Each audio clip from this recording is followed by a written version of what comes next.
যে আগামী মাসের 7 তারিখ পবিত্র ঈদুল আজহা। তো এই ঈদুল আজহা উপলক্ষে আমাদের মৌলভীবাজার জেলায় 23টি গরুর হাতের আমরা তথ্য পেয়েছি।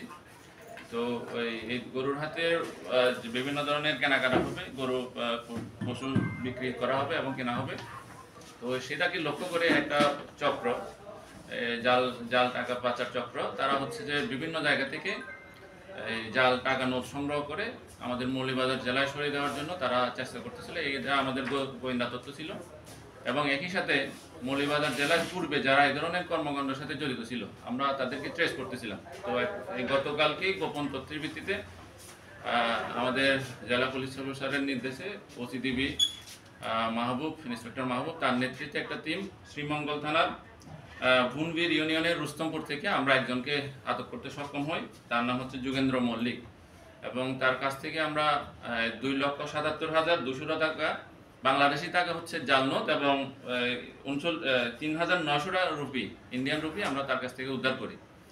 তো মূলত আপনাদের আজকের এই প্রেস ব্রিফিংয়ের উদ্দেশ্য হচ্ছে, যেহেতু গরুর হাট বসবে এবং এই ধরনের ঈদুল আজহা উপলক্ষে প্রত্যেক বছরই কিন্তু আমরা জাল টাকা সরাসরি দেখি।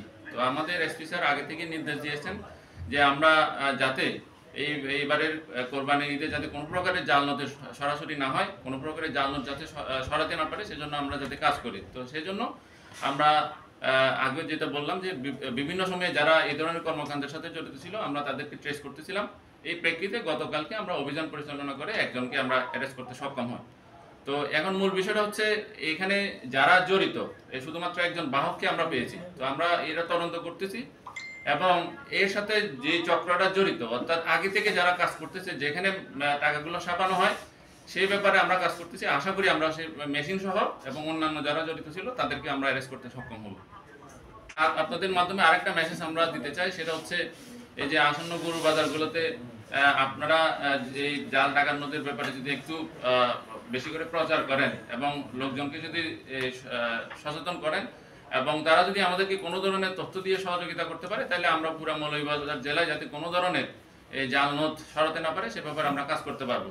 অর্থাৎ যদি আপনারা এই আজকে যে আমরা প্রেস ব্রিফিংয়ের মাধ্যমে যদি আপনারা এটা মানুষের মাধ্যমে একটু সচেতন করতে পারেন, তাদের কাছ থেকে রুট লেভেলের মাধ্যমে যদি আমাদেরকে গোপনে সংবাদ দেওয়া হয়, আমরা সেই ভিত্তিতে জাল নোট এবং হচ্ছে অজ্ঞান পার্টি বলবো, একেবারে মলম পার্টি উৎপাদ বেড়ে যায়, সেগুলো যাতে আমরা এই মৌলভীবাজার জেলায় থামাতে পারি সেই ব্যাপারে আমরা সর্বদা সজাগ থাকবো এবং কাজ করবো।